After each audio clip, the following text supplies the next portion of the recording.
Hello everyone, welcome back to the channel. I know a lot of you physiotherapy students are confused between the MMT grades. MMT करनी ही नहीं आ रही है कि ma'am perform कैसे करें, उसको ग्रेडिंग कैसे दें, बड़ा कंफ्यूजिंग लगता है.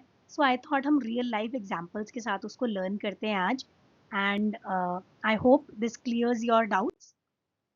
तो जो टेक्स्ट बुक हम लोग पढ़ते हैं ना, उसमें हर चीज़ बहुत सेम लगती है कि यार अच्छा इसमें भी ऐसे ही करना है, इसमें भी रेजिस्टेंस है, इसमें भी रेजिस्टेंस है, अच्छा इसमें कम है, इसमें ज़्यादा है, नहीं समझ में आता.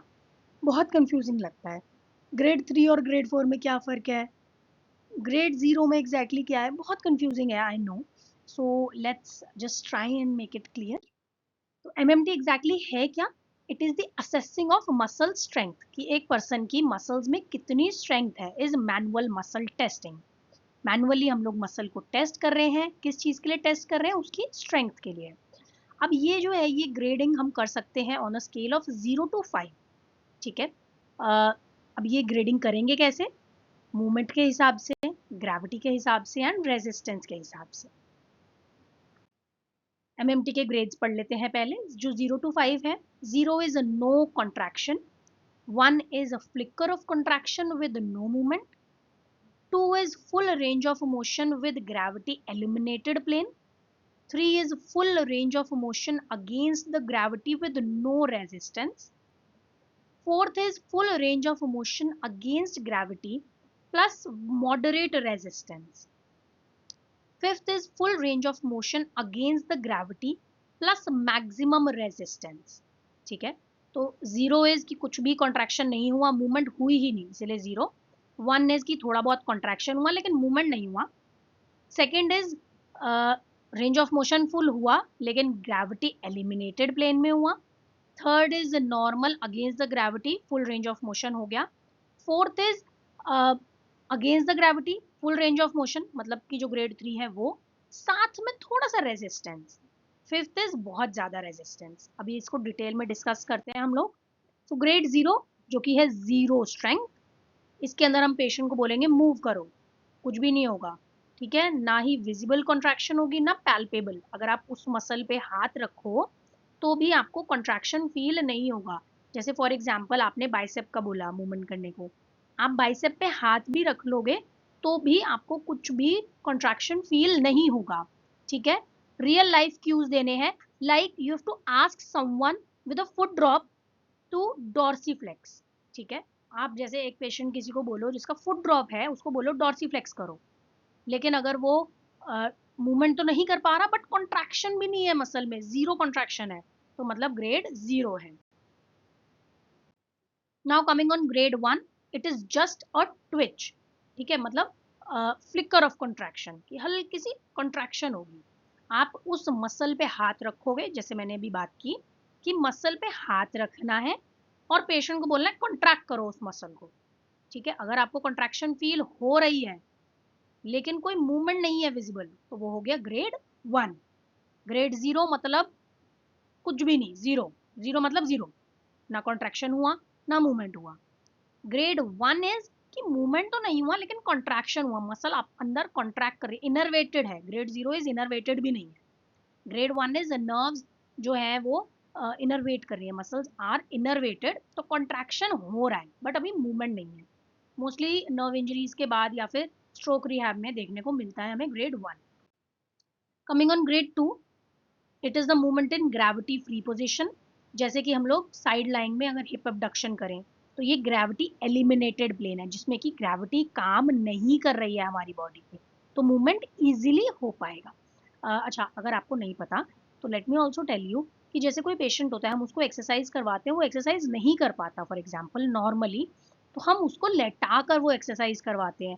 लाइंग में, जैसे सिटिंग में या स्टैंडिंग में नहीं कर पा रहा, तो हम उसको लाइंग में वो एक्सरसाइज करवाते हैं जिसमें कि ग्रेविटी का कोई असर नहीं होता है. ठीक है. तो जैसे कि साइड लाइंग हिप अबडक्शन जो है वो ग्रेविटी एलिमिनेटेड प्लेन है. ऐसा नहीं है कि हर प्लेन ही ग्रेविटी एलिमिनेटेड है, but side lying hip abduction is gravity eliminated. And table पे जैसे हम लोग आर्म को स्लाइड करते हैं ना, मतलब आर्म का फ्लेक्शन जैसे करते हैं, that is also gravity eliminated. Gravity का काम नहीं है उसमें. ठीक है. जैसे एक पेशेंट को हम बोलेंगे कि साइड लाइंग में आर्म का फ्लेक्शन करो, ठीक है, तो they can move fully but only in that position, कि वो आर्म फ्लेक्स कर तो पा रहे हैं लेकिन सिर्फ उसी पोजीशन पे कर पा रहे हैं। अगर मैं उसको सिटिंग में या स्टैंडिंग में बोलूं कि आर्म को फ्लेक्स करो तो वो नहीं कर पा रहे, बट ग्रेविटी एलिमिनेटेड प्लेन में बोलूं तो कर पा रहे हैं। That is grade 2। Now grade 3 is full range of motion against the gravity, ठीक है। अभी तक हम ग्रेविटी एलिमिनेटेड प्लेन में थे ग्रेड 2 में, अब ग्रेड 3 में अगेंस्ट द ग्रेविटी भी आ रहे हैं। फॉर एग्जाम्पल सिटिंग में या स्टैंडिंग में भी कर रहे हैं जिसमें ग्रेविटेशनल फोर्स हम पे लग रहा है, उसमें भी पेशेंट मूवमेंट कर पा रहा है, फुल रेंज ऑफ मोशन कर पा रहा है, ठीक है। पेशेंट जैसे आर्म लिफ्ट करता है 90 डिग्री, बट रेजिस्टेंस नहीं है उसमें, कोई भी वेट नहीं दे रखा है, रेजिस्टेंस नहीं है, सिर्फ जैसे मूव कर पा रहा है, लिफ्ट कर पा रहा है। For example lifting a cup but drops it when you add weight, कि हमने उसको बोला ये कप उठाओ, पेशेंट ने कप उठा लिया, अब हमने समझो कप में पानी डाल दिया, उसके हाथ से कप नीचे आ जाएगा, उसका हाथ नीचे आ जाएगा, वो नहीं होल्ड कर पा रहा, खाली कप होल्ड कर पा रहा है, तो मूवमेंट पूरा है लेकिन वजन नहीं ले पा रहा उसमें। That is grade 3। Coming on grade 4, थोड़ा सा प्रेशर ले पा रहा है, पेशेंट आर्म लिफ्ट करता है, रेजिस्ट कर सकता है थोड़ा बहुत हमारे हैंड को लेकिन बहुत स्ट्रांगली नहीं, ठीक है। मतलब normally half filled water bottle को उठा पा रहा है लेकिन पूरी भरी हुई को नहीं उठा पा रहा, जैसे हमने ग्रेड 3 में एग्जांपल दिया, कप उठा पा रहा है, खाली कप उठा पा रहा है इस ग्रेड 3, उस कप में थोड़ा सा पानी डाल दिया, पूरा नहीं भरा, आधा भर दिया कप को, दैट इज ग्रेड 4, ठीक है। नाउ कमिंग ऑन ग्रेड 5, उस कप को पूरा भर दिया इस ग्रेड 5। ग्रेड 3 इज कि कप को उठा पा रहा है खाली, ग्रेड 4 इस कप में आधा पानी भरा है, थोड़ा सा वजन डाला है तो उठा पा रहा है, पूरा भर दिया, फुल पावर इज ग्रेड 5, ठीक है। आई होप इट्स क्लियर कि पेशेंट होल्ड करता है against strongest resistance without any break, ठीक है। Push against full resistance like lifting a heavy grocery bag without any effort, ठीक है, कुछ भी हैवी बैग उठा लिया, कुछ भी उठा लिया, दैट इज फुल पावर की रेजिस्टेंस है, वजन है, उठा लिया, ठीक है। ग्रेड 0, कोई भी जीरो स्ट्रेंथ होगी, कोई कॉन्ट्रैक्शन नहीं होगा। ग्रेड 1 में ट्रेस होगी स्ट्रेंथ की, बहुत नामात्र, फ्लिकर फील होगा हमें, फ्लिकर ऑफ कॉन्ट्रैक्शन। ग्रेड 2 में strength is poor, gravity eliminated, no gravity जहां होगी वहां पे फुल रेंज ऑफ मोशन होगा। ग्रेड 3 इज फेयर, जो कि है full range of motion, gravity only, सिर्फ ग्रेविटी का फोर्स लग रहा है और कोई फोर्स नहीं लग रहा। फोर्थ इज गुड, जहां पे ग्रेविटी का फोर्स के साथ साथ रेजिस्टेंस भी लग रही है थोड़ी, minimal resistance. And fifth is normal, जहां पे फुल रेजिस्टेंस लग रही है, ठीक है। I hope it's clear to you, मैंने कोशिश की है कि आपको अच्छे से समझा पाऊँ। एक बार फिर से बता देती हूँ बेसिक बेसिक समरी, कि ग्रेड 0 इज जहाँ पे कुछ कॉन्ट्रैक्शन भी फील नहीं हो रहा, बिल्कुल जीरो है। ग्रेड 1 जहाँ थोड़ा सा कॉन्ट्रैक्शन फील हो रहा है, मूवमेंट नहीं है। ग्रेड 2 सिर्फ ग्रेविटी एलिमिनेटेड प्लेन में मूवमेंट है, नॉर्मली और कहीं भी मूवमेंट नहीं है। Grade 3 is a normal range of motion, full range of motion, सिर्फ ग्रेविटी वाले फोर्स के साथ। Grade 4 is full range of motion, gravity भी साथ में लग रहा है, साथ में मिनिमल रेजिस्टेंस है।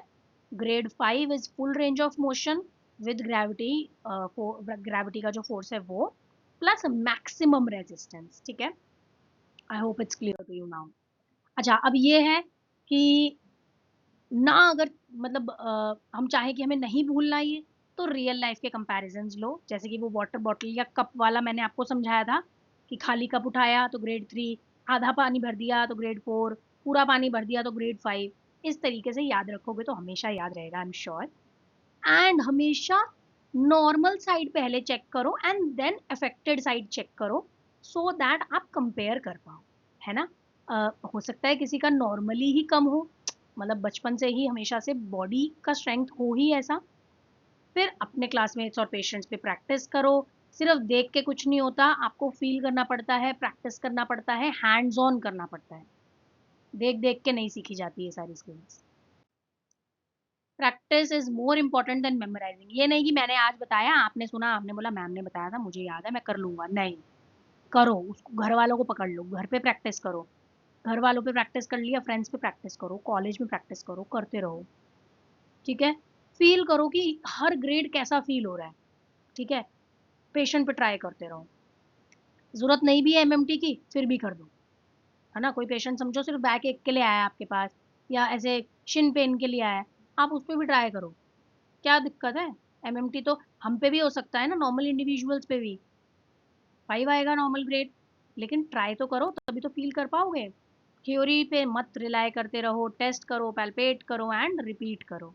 It is all about a skill and it's not a definition, ठीक है। सबकी बॉडी अलग होगी, सबकी बॉडी पे फीलिंग अलग होगी, तो ये स्किल है जो कि आपको प्रैक्टिस करने से ही आएगी। अ, अभी भी कोई कंफ्यूजन है तो कोई बात नहीं, you can connect with me on Telegram. Video को लाइक कर देना, कमेंट करना एमएमटी में सबसे मुश्किल आपको क्या लगता है, and do subscribe to the channel. Thank you for watching.